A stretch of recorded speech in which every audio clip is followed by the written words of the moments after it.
Welcome to Northern Tales, where silence is broken and every woman's story finds its way back to her own voice. Tonight, we return to a story that began with pain, grew through healing, and now stands on the threshold of destiny. In part 9, Nadia rose from the ashes of her past. After months of treatment, she rebuilt her life piece by piece. Her relationship with Dr. Auta blossomed from quiet friendship to love and marriage. What followed was a gentle, intimate home filled with kindness and a peace she never thought possible. But where is Farouk? And how will Nadia's story truly end? Let's continue. It has been 10 beautiful years since Nadia and Dr. Auta became husband and wife. A decade of love, peace, and becoming. To Nadia's greatest shock, she discovered she was pregnant just 2 months after their marriage. A miracle that turned her world upside down and healed something deep inside her. And then came the rest. Her first child was Rahila. She named her after the sister who saved her life. Just 2 years later, she was pregnant again. She had Isa, a gentle, brilliant boy, soft-spoken like his father. Mahmoud and Sunusi, the unexpected twins, who completed their home with chaos and laughter, were born 3 years later. Motherhood was everything she dreamed of and everything she never knew she needed. She often looked at her children and whispered in her heart, "So this is what God kept for me." Her career grew just as beautifully. She completed her PhD, became a senior lecturer, and eventually rose to head of department at her school. She had rebuilt her life from dust into something extraordinary. Dr. Auto's path flourished too. After serving as director of the State Psychiatric Hospital, he opened his own private mental health facility, a quiet sanctuary for people who needed compassion, not judgment. Their home was stable, happy, and their love unwavering. Sometimes Nadia would lie awake at night listening to her children's breath, and she wondered, what did it ever feel like to live in a world without them? She truly could not remember. Her old life, the pain, the humiliation, the loneliness, felt like a distant dream she had long outgrown. She was Nadia. Her name was no longer a wound. It had become a legacy. Their first daughter, little Rahila, had finally completed the Quran. It was a moment that carried more meaning than the entire world could hold. And now she stood tall in front of the family, her recitation flawless, her voice steady and soft. Dr. Auta lifted her high in the air and kissed her cheek. Masha Allah, I promised you Umrah when you complete the Quran, and I will fulfill that promise. The whole family is going. They packed, and on the morning of their departure, there was pure delight and chaos in equal measure. Rahila, Nadia's sister, arrived with her 3 children. She hugged Nadia so tightly she almost squeezed the air out of her. I can't believe you're taking all these pikins for Umrah. You have strength, oh, she teased. Before Nadia could answer, the twins, Mahmoud and Sunusi, burst out of the house, shouting at each other and chasing the same shoe. Wallahi, return my shoe. Nache, no. Mama, he stole my shoe.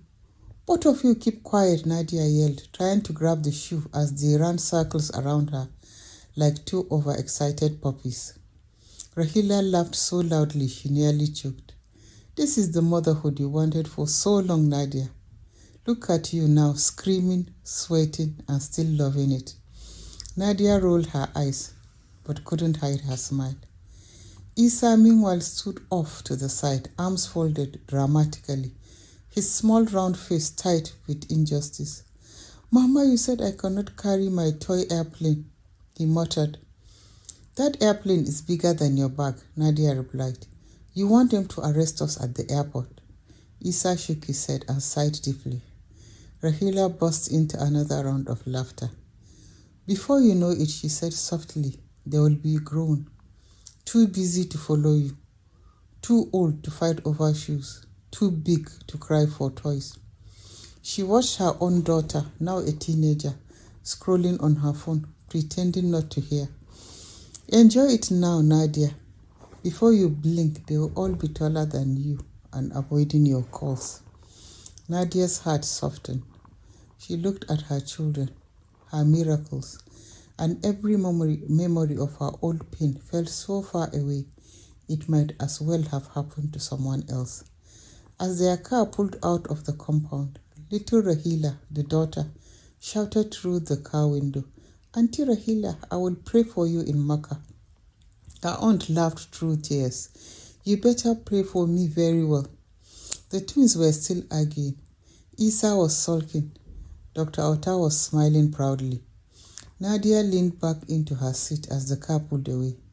10 years ago, she couldn't have imagined her having a life worth living. She smiled and whispered, Alhamdulillah, this is more than I ever prayed for. But stories don't end in comfort. Nadia had no idea that destiny was quietly arranging a reunion with a name she had not spoken in years. Farouk. The moment they stepped into Kano International Airport, everything exploded into beautiful, chaotic family travel energy. Trolleys everywhere, children everywhere, snacks everywhere. Isa clung to his toy airplane, the small one Nadia finally allowed. The twins argued about who would push the trolley. Little Rahila kept asking, Mommy, when will we reach Saudi? Even though they hadn't checked in yet. Their luggage, 4 suitcases, 3 backpacks, 1 stroller bag, moved like a stubborn donkey. Nadia managed it all like a general, leading troops. Mahmoud, stop climbing the trolley. Sanusi, keep your shoes on. Isa, stop dragging that bag. It has wheels. Rahila, stop that. Drink water, not juice. Water. By the time they reached the check-in counter, the airline staff were smiling at her with admiration. Madam, you try, one whispered. Finally, their boarding passes were printed. Their bags dropped off and all the children were scared. They walked into the airport lounge like a small army entering victory. Once seated, the kids immediately brought out their tablets. Silence at last. Nadia exhaled deeply and leaned back. Auta smiled at her. You're a superwoman, he whispered. I am a tired superwoman, she corrected, sipping water. They talked softly, laughing about the twins' dramatics, planning their first day in Makkah. When suddenly, a voice behind her, soft, familiar, unmistakable. Nadia. She turned. Her breath did not hitch. Her heart did not skip. Her stomach did not drop. She simply turned. Farouk stood there, older, thinner, beard flecked with grey, with his mother beside him, face lowered, and his 2 sisters pretending to examine earrings someone was selling nearby. To Nadia's surprise, she felt nothing.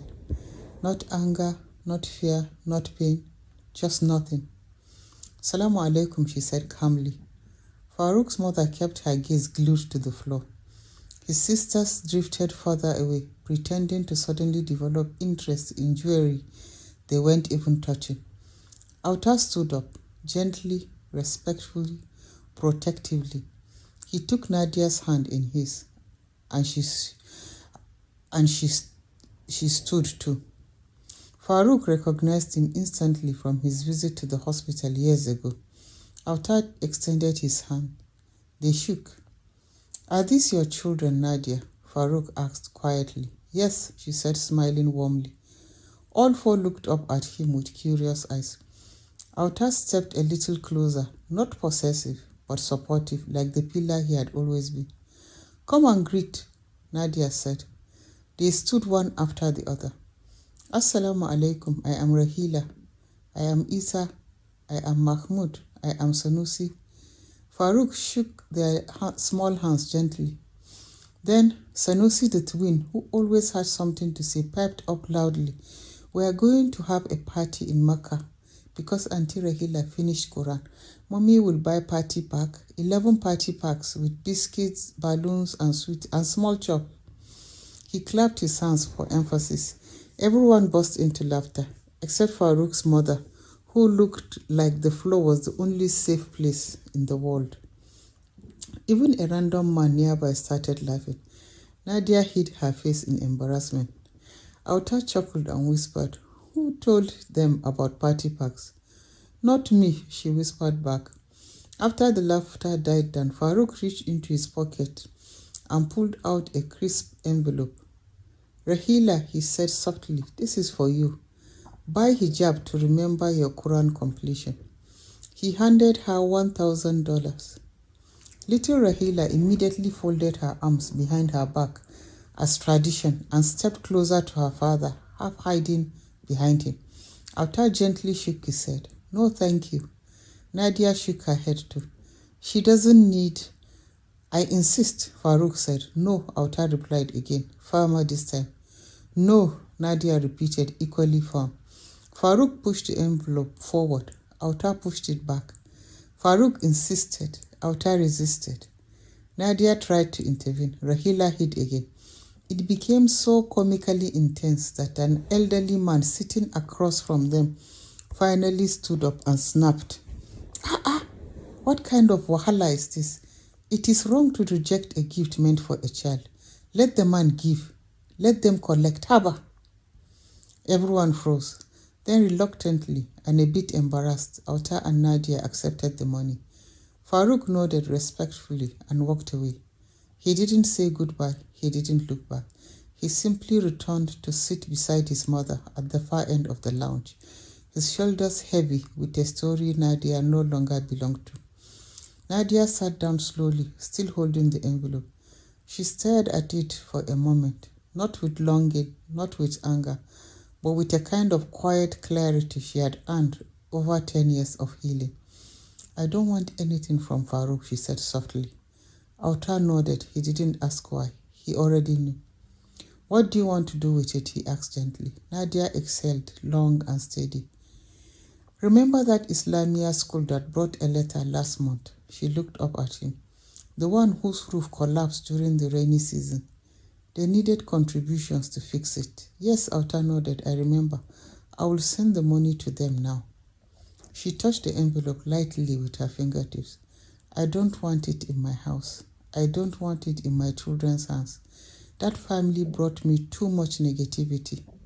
The money feels tainted. Let it go somewhere it becomes light, not shadow." Auta didn't argue. He never argued with her when it came to her boundaries, her peace, or her healing. "Then we will send it," he said simply. Nadia stood, tucked the envelope into her handbag, and walked toward the small bureau de change kiosk near the lounge entrance. The man behind the counter looked up. "Madam, good afternoon. You want change?" She slid the envelope toward him. "Please convert everything to Naira," she said, "and send it directly to this account." She handed him the Islamia school's bank details. His eyebrows lifted. "All of it, madam, all of it." Auta stood quietly behind her, watching with a soft smile. Proud of her strength, proud of the woman she had become. Within minutes, the transaction was done. "Madam, the transfer has gone through," the man said, handing her the receipt. Nadia nodded, folded the receipt, and walked back to the lounge, feeling lighter, as if she had removed a stone from her chest. She held her children tighter. She kissed little Rahila's forehead as she whispered to herself, "Close chapter." Auta slid his arm around her shoulder. "You did the right thing," he murmured. "I know," she replied, "and I feel free." After they settled into their seats on the plane and the children were finally distracted by headphones and in-flight cartoons, the plane began to taxi down the runway. Nadia leaned back, exhaling softly. Auta glanced at her, studying her calm expression. He bumped her shoulder with his as he does when he wants to tease her. Auta laughed, a deep, warm, chest-shaking laugh. Uh-huh. So that is your true love. First love. First love? She snorted. Please, he was my first mistake. He placed a hand over his heart dramatically. Subhanallah, the way you insult people with a straight face. My professor wife. She nudged him with her elbow. Stop teasing me, but he didn't. Auta never stopped teasing her. Still, he murmured, lowering his voice, it's funny seeing your ex-husband at the airport while holding hands with your new husband. It is like God wanted to confirm who really won. Nadia rolled her eyes. You are unserious. He leaned closer, brushing a soft kiss against her forehead. And you, madam, are in denial. Farouk was your first man. She turned to him sharply, eyes wide. Auta. He grinned wickedly. She's blushing. Wallahi, she's blushing. I am not blushing. Yes, you are, he whispered playfully. The color is reaching your ears. She slapped his shoulder lightly, trying not to laugh. Then the joking faded, and something gentler settled between them. He looked at her, really looked at her as the plane lifted into the sky. His voice softened, dropped into that tone he only used when speaking to her soul. My Nadia, my love, you were never barren. You were just trapped in a family with barren minds. She inhaled sharply. Those words, they touched something deep inside her, something old and long-healed, but still tender. She took his hand, and now, she whispered. He squeezed his fingers gently. And now you're exactly where Allah wanted you to be. A tear slipped from the corner of her eye, not from sadness, but from overwhelming gratitude. She rested her head on his shoulder as the plane climbed higher and higher into the clouds, leaving the past on the ground below. Later that night on the plane, as Nadia drifted in and out of sleep, her thoughts wandered, not with longing but with quiet curiosity about the man whose shadow once darkened her life. She remembered whispers she has heard over the years, how Farouk's world had slowly unraveled after their divorce. People eventually learned the truth, that it was he, not Nadia, who had struggled with infertility. And once the truth came out, society branded him with a name cruel enough to strip any man of pride. They called him Nemijimara Ado, the man without seed. It stuck to him like dust that could never be wiped away. His mother and sisters, once loud, arrogant, and merciless towards Nadia, tasted ridicule they were never prepared for. People mocked them openly. Where is all your noise? All the insult you poured on that poor girl. Look at your son now. No woman wanted to marry him, and those who considered it withdrew quietly after hearing the whispers. Eventually, the humiliation became too much. Farouk packed his bags and relocated to Kano. He never married again. Instead, he threw himself into business, selling luxury fabrics in the market, something he used to do on the side while working as a civil servant. By Allah's decree, the business thrived. He became wealthy, respected, well-connected. But Katsina began another rumor, that Farouk must have sold his infertility for wealth. A wicked, senseless rumor, but it spread like wildfire. Every visit he made home was brief, quiet, and heavy with shame. He understood far too late the weight Nadia had carried alone. And as for Hadiza, she lost the pregnancy at 4 months. Some whispered that the pregnancy was removed. Others said it was punishment. Nobody knows the truth. What is known is this: she vanished from Katsina society. Her name faded long before her face did. Nadia exhaled deeply. So much had changed. So many chapters had closed. Her own wounds had healed. Her life had blossomed. Her heart had found peace. Farouk's story was unfinished, but hers was complete. She looked at her husband, at her children, at the life God rebuilt brick by brick, and she whispered in her heart, Alhamdulillah, I survived I survived what others drowned in. You have been listening to Northern Tales, where silence is broken and every woman's story finds its way back to her own voice. This story is dedicated to every woman who has ever carried the quiet pain of infertility. To those who have been mocked, misunderstood, or blamed, Northern Tales sees you. You're not broken, you're not less. You're worthy of love, softness, and a life that blooms in its own time. May your heart find peace, your soul find healing, and your story find its voice. This one is for you. Don't forget to like, share, and subscribe. Someone out there needs to hear a story like this.